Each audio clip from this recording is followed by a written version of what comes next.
வைகுண்ட ஏகாதசிக்கு பெருமாள் கோயிலுக்கு போகலான்னு சூப்பராக கிளம்பியாச்சு. நாங்கள் கிளம்புறப்பவே மணி வந்து ஒரு 5:30 இருக்கும். அங்கே போய் பார்த்தா கியூ போய்க்கிட்டே இருக்கு. ரொம்ப தூரம் அனுமார் வால் மாதிரி நீண்டுட்டே போயிட்டு இருந்துச்சு. ஒரு வழியாக எண்டை கண்டுபிடிச்சி போய் நின்றுட்டோம். எங்கள் நல்ல நேரம் கரெக்டாக கள்ளக்கடைக்காரனா வந்தாங்க. ஃபர்ஸ்ட் மசாலா பொரி வாங்கி நல்லா சாப்பிட்டோம். அதுக்கப்புறம் அது முடிஞ்சுனே திரும்பியும் பசிக்க ஆரம்பிச்சிருச்சுன்னு சொல்லிட்டாங்க குட்டீஸ்லாம்.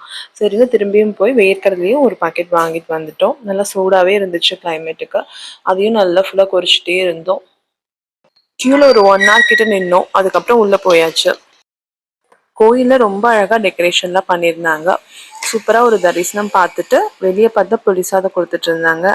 ஜாலின்னு சொல்லி அதையும் வாங்கி நல்லா சாப்பிட்டுட்டு வீட்டுக்கு வந்தாச்சு. இந்த லைட் பலூன் வேணும்னு அடம் பிடிச்சி வாங்கினாங்க. வந்து 1 minute தான் விளையாண்டுருப்பாங்க. அதுலேயே 2த்துக்கும் சண்டை வந்து அதை பிச்சுட்டு 2ம் கதறி அழ ஆரம்பிச்சிருச்சு. 2 பலூன் வாங்கியிருக்கணும். அப்படி இருந்தாலும் கண்டிப்பாக பிச்சிருப்பாங்க. ஸோ இப்படி எங்கள் நாள் ரொம்ப இனிமையாக போச்சு. உங்கள் டே எப்படி போச்சு?